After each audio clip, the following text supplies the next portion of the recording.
Power cinema తర్వాత hero రవితేజకు పెద్దగా హిట్లు లేవు.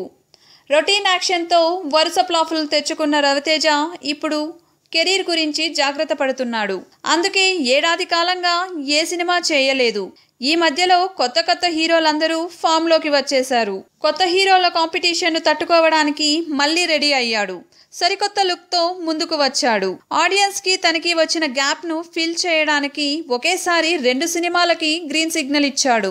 వాటిలో ఒకటి రాజా ది గ్రేట్ కాగా మరొకటి టచ్ చేసి చూడు. రాజా ది గ్రేట్ మూవీకి అనిల్ రావిపూడి దర్శకత్వం వహిస్తుండగా టచ్ చేసి చూడు చిత్రానికి రచయిత విక్రమ్ సిరి దర్శకత్వం వహిస్తున్నారు. అయితే విక్రమ్ స్వతహాగా రచయిత కావడంతో ఆయనకు దర్శకత్వంపై పెద్దగా పట్టు లేదు. దానితో కన్ఫ్యూజన్గా సీన్లు తీసిన సీనులే మళ్ళీ తీయడంతో రవితేజతో పాటు మిగిలిన క్రూ మెంబర్స్ కూడా విసుగెత్తిపోయినట్లు తెలుస్తోంది.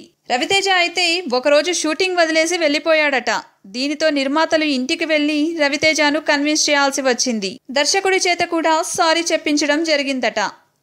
ఆ తర్వాత రవితేజ షూటింగ్కి రావడానికి ఒప్పుకున్నారట.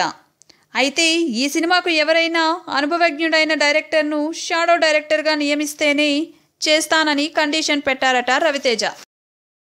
ఈ వీడియోని లైక్ చేయండి, సబ్స్క్రైబ్ చేయడం మర్చిపోకండి.